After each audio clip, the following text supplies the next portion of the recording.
Sabe aquela química de ácido e base da escola, que às vezes parece só decoreba de fórmula? Sei bem como é. Pois é.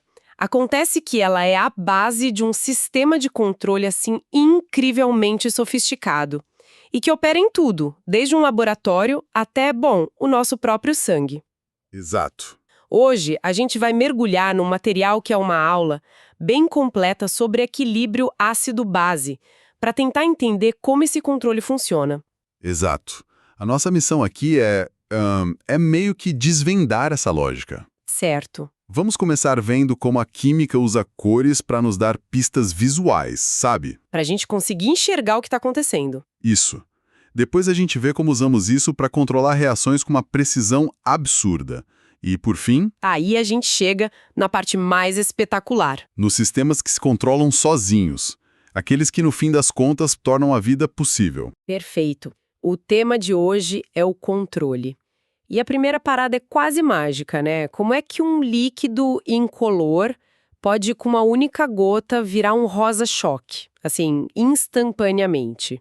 É fascinante. É a primeira forma de controle, a visualização. É aí que entram os indicadores. É fascinante, não é? A explicação é que um indicador químico é, na verdade, um camaleão molecular. Um camaleão, gostei da analogia. Ele é um par ácido-base conjugado, onde a forma com o próton, que é a forma ácida, tem uma cor. Uhum. E a forma sem o próton, a básica, tem outra cor totalmente diferente. Pensa numa jaqueta reversível. De um lado é azul, do outro é vermelha. O pH do ambiente é que decide que lado da jaqueta a molécula vai mostrar. E o exemplo clássico que o material nos traz é a famosa fenolftaleína, a estrela de todo experimento de química do ensino médio. Exatamente. A fenolftaleína, com seu casaco de próton, é incolor. Certo. Mas quando o ambiente fica mais básico, ela é forçada a doar esse próton. E ao fazer isso, a estrutura molecular dela se rearranja e, de repente, ela reflete a luz de um jeito que a gente enxerga como rosa ou vermelho. Entendi. O material até comenta que os detalhes dessa estrutura são super complexos, mas o princípio é esse. A cor é um sinal. Um sinal de que uma troca de prótons aconteceu. Ok, vamos analisar isso. Então, um indicador funciona como um placar químico. Ele não mostra o resultado exato, mas nos diz visualmente se o time dos ácidos ou o time das bases está ganhando na solução. É uma analogia perfeita. E o juiz dessa partida, quem decide em que momento o placar vai virar, é uma propriedade do indicador chamada pKe. PKE? Cada indicador tem o seu. O material nos dá outro exemplo. O vermelho de diclorofenol. A viragem dele de amarelo para vermelho acontece numa faixa de pH bem específica, entre 5,2 e 6,8. E qual seria o ponto de virada ideal? Aquele momento em que a cor fica meio alaranjada, uma mistura das duas? Acontece exatamente no pH 6. Ah, no meio da faixa! Isso, que é o pKa desse indicador. É o ponto onde metade das moléculas está na forma amarela e a outra metade na forma vermelha. Nossa! E isso mostra o quão específico é esse controle. A fenolftaleína, por exemplo, tem um pKa de 9,4. Usá-la para ver uma mudança em pH 6 seria como usar um termômetro de forno para medir a febre de alguém. Entendi. Você precisa da ferramenta certa para a faixa que quer medir. Exatamente. Certo. Então, agora que a gente pode ver a mudança, como usamos isso para controlar uma reação de forma precisa? Isso nos leva direto para a técnica da titulação, né? Aquele balé cuidadoso de adicionar uma solução gota a gota com uma bureta. Isso mesmo, a titulação é o auge do controle quantitativo em laboratório. O objetivo é descobrir a concentração exata de uma solução, que a gente chama de titulado.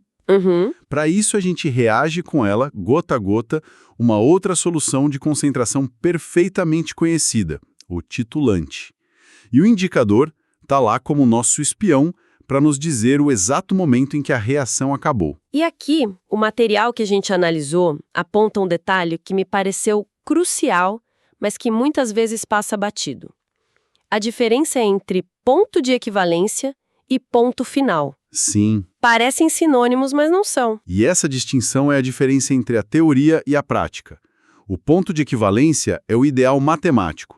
É o momento teórico exato em que o número de mols de ácido se iguala perfeitamente ao de base. A neutralização perfeita. Estequiometricamente perfeita. É um ponto que a gente calcula, mas não vê. Espera um pouco. Se a gente não vê como o experimento funciona, o que é o ponto final, então? E se eles não são a mesma coisa, isso não invalida o resultado? Quão grande é essa diferença na prática? Ótima pergunta. Isso importa para um químico no dia a dia ou é só um detalhe de livro didático? Importa. O ponto final é o que a gente de fato vê. É o pH em que o indicador muda de cor. E sim, existe uma pequena diferença entre os dois. Certo. Mas o truque está em escolher um indicador cujo pKa seja muito, muito próximo do pH do ponto de equivalência que você espera. E o outro segredo está no formato do gráfico de titulação. Na curva? Isso, na curva. Perto do ponto de equivalência, o pH dá um salto gigantesco, quase vertical. Isso significa que uma única gota do titulante pode fazer o pH variar, sei lá, de 4 para 10. Ah, entendi. Então, mesmo que o indicador mude de cor um pouquinho depois do ponto de equivalência teórico, a quantidade de reagente a mais que causou isso é tão minúscula Uma fração de gota. que o erro é desprezível na prática. Exatamente. O erro existe, mas ele é minúsculo se o experimento for bem planejado. Todo químico já sentiu aquele pânico de adicionar uma gota a mais e passar do rosa clarinho para um magenta intenso, estragando a medida. Sim. É a busca por fazer esses dois pontos, o teórico e o prático, coincidirem o máximo possível. É aqui que a coisa fica realmente interessante para mim. A gente aprende na escola aquela regra simples. Ácido mais base dá sal e água. E a gente assume que o resultado é sempre neutro, pH 7. Sempre. Mas o material deixa claro que essa é uma simplificação enorme. A realidade é bem mais complexa. Completamente. As curvas de titulação, que são esses gráficos de pH, mostram essa complexidade de forma muito clara. Se você mistura um ácido forte tipo clorídrico com uma base forte tipo a soda cáustica, aí sim. Aí dá 7. O ponto de equilíbrio é cravado em pH 7. O sal que se forma, o cloreto de sódio, é neutro e não interfere. Mas, e se um deles for fraco? Por exemplo, vinagre que é ácido acético com soda cáustica. Aí a história muda. O ponto de equilíbrio vai acontecer um pH básico.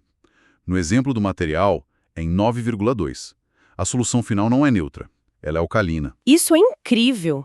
Então a ideia de neutralizar é meio enganosa. O sal que sobra da reação não é só um espectador passivo. Ele, na verdade, entra no jogo e define o pH final. É isso. Por que isso acontece? É exatamente isso. A culpa é de um negócio chamado hidrólise do ânion. Nome complicado. Parece. Mas a ideia é simples. O ânion que sobra do ácido fraco, o acetato, é uma base conjugada. Pensa nele como um personagem carente de prótons. Ele quer voltar a ser ácido. Certo. Ao ser jogado na água, ele não resiste e arranca um próton de uma molécula de H2O. O que sobra da molécula de água? Um íon OH-. Exato. E é esse excesso de OH- que deixa a solução final básica. Ok, entendi o lado do ácido fraco. Mas se a situação for invertida, com uma base fraca sendo titulada por um ácido forte, o que acontece? O sistema também fica torto para o outro lado? Para o lado ácido? Fica torto por outro lado, sim. O ponto de equivalência acontece em pH ácido. No exemplo da aula, em 4,8. Ah, O mecanismo é o mesmo, só que ao contrário. É a hidrólise do cátion da base fraca que reage com a água e no processo libera íons H+, acidificando o meio. e isso tem uma consequência prática gigantesca, imagino. Enorme. Significa que neutralizar não é zerar. Se você derrama ácido de bateria, que é forte, e tenta limpar com um bicarbonato de sódio, que é uma base fraca, o resultado final não será uma poça de água neutra. O ambiente vai ficar ligeiramente básico.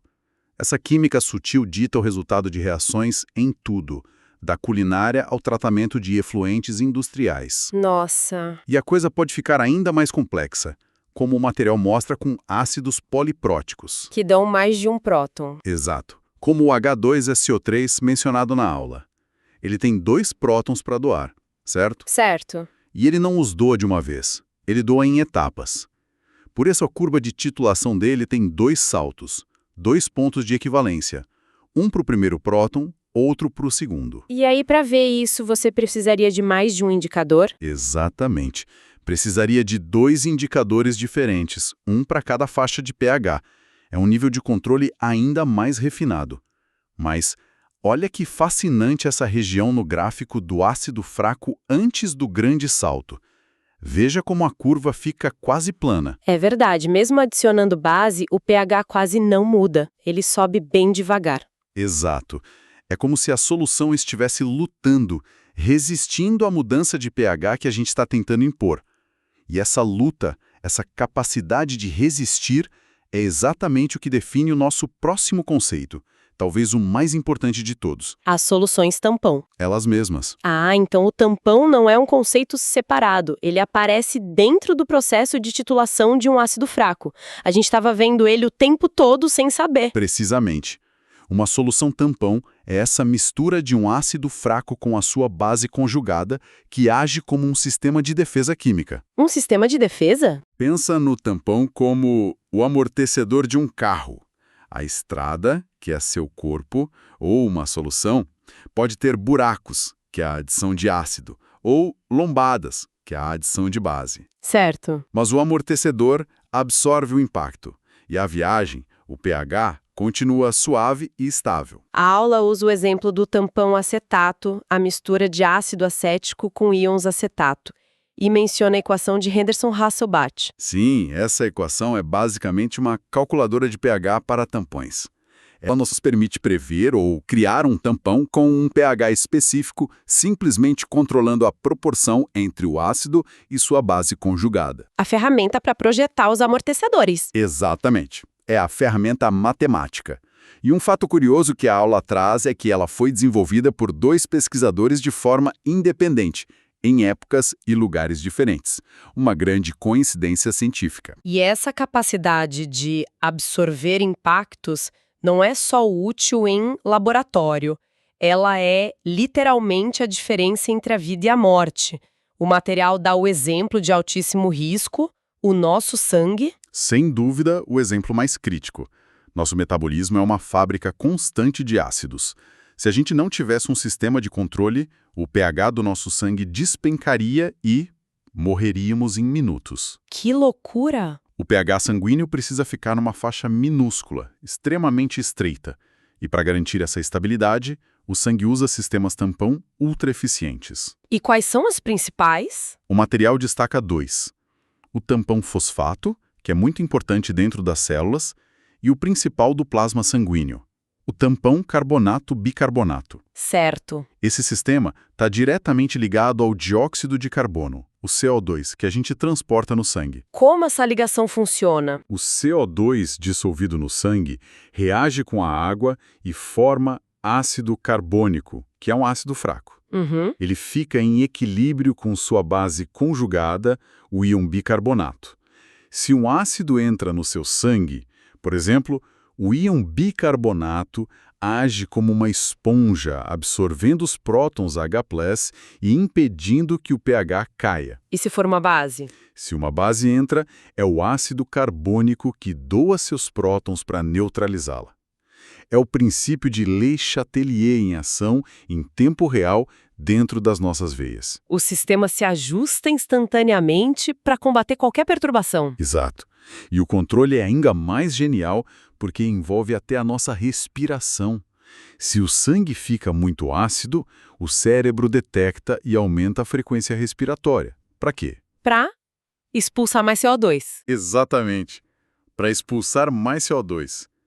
Ao remover CO2, você desloca todo o equilíbrio e diminui a acidez do sangue. É um sistema de controle químico e fisiológico perfeitamente integrado. Nossa! É por isso que o material enfatiza que variações mínimas na concentração de CO2 podem ser fatais. Elas desregulam essa máquina de precisão. Uau!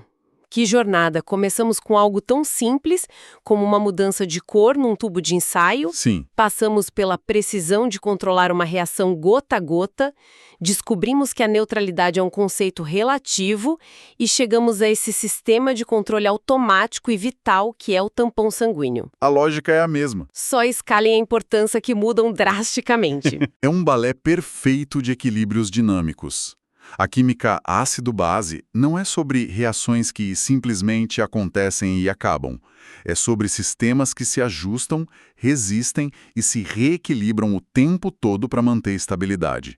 Seja num Becker ou no nosso fluxo sanguíneo, o objetivo é sempre o mesmo: controlar o pH. E para fechar, o material que analisamos introduz rapidamente um conceito que me deixou pensando: a capacidade tamponante. Sim, que é basicamente o limite do amortecedor. Um tampão não é infinitamente poderoso. Ele tem um limite. Ele tem uma quantidade máxima de ácido ou base que consegue absorver antes de, bom, estourar. E aí o pH começa a variar bruscamente. Exato. Isso levanta uma questão final para refletirmos. A gente pensa nesses sistemas, tanto no nosso corpo quanto no meio ambiente, como oceanos e solos, como sendo extremamente resilientes. Uhum. Mas, considerando os fatores do mundo moderno, dietas ultraprocessadas, estresse crônico ou poluição que causa chuva ácida, será que não estamos sobrecarregando a capacidade tamponante desses sistemas? É uma boa pergunta. O que acontece quando um sistema, projetado para resistir a mudanças, finalmente atinge seu ponto de ruptura?